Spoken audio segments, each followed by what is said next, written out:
Welcome back to Daybreak this morning. We love starting off our day with you at home and a lot of coffee. It happens a lot, yes. I drink mine black. Elisa, of course, iced with milk all the time. Even in the winter. Yeah. Yeah, and yourself as well. Throw some stuff in there, but yeah. we can't live without it, you know? No matter which way we take it.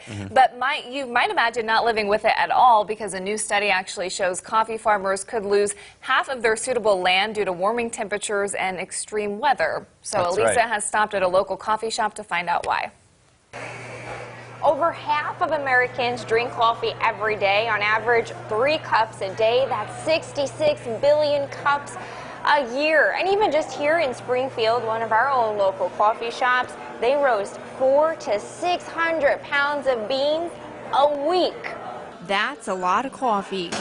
Aside from tap water, coffee is America's most consumed beverage. Sleepy-eyed Mondays would just be terrible without it. But a new study shows that could be a new reality.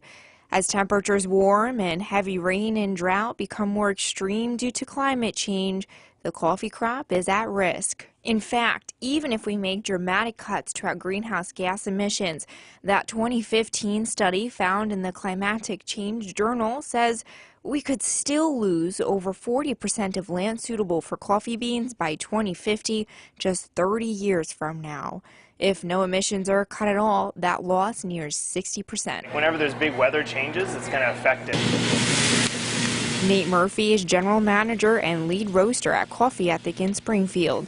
He witnessed firsthand how extreme weather impacts coffee farmers in Brazil. They had some coffees drying out on patios, and they had an unexpected rainfall come in, and so all that coffee got ruined because it ended up fermenting. High heat and heavy rain can also intensify coffee rust. And it just eats away the leaves, so the cherries get hit by the sun and dry up. A detrimental fungus to the coffee crop. In 2013, coffee rust caused $500 million worth of crop damage in Central America.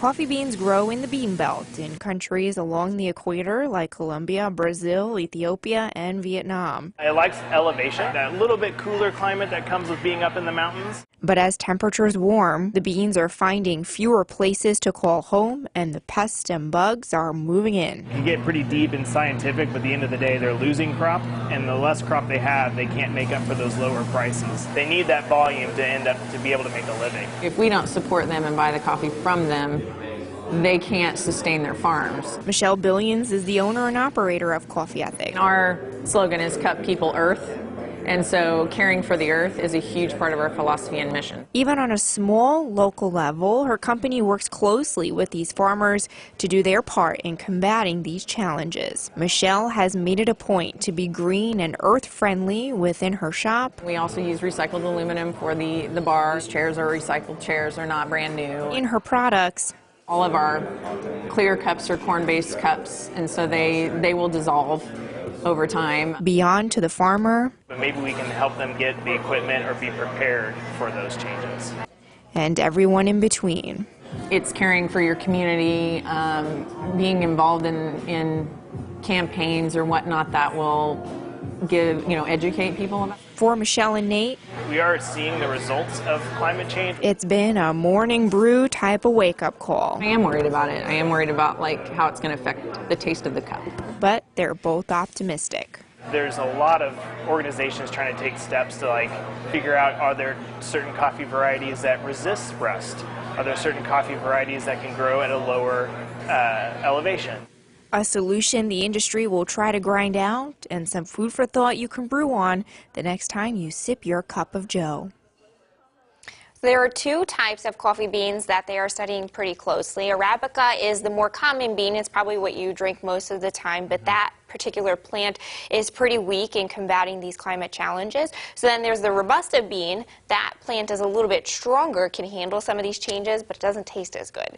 So they need to find that in between where we've got a strong plant, but we don't want to lose the taste of our favorite morning coffee. Our beloved coffee that we quite literally can't live without. Yeah. Serious business, too. With these people traveling to check this out and everything. Yeah, the local people right here in Springfield, they've been to Brazil to these farms, and the farmers have actually been here too. They've come to see what Coffee Ethic winds up doing with their beans, which is really cool. Yeah, I love that it goes full circle. Yeah. All right, thank you, Elisa. Daybreak in 10 is up next, everyone. Stay with us.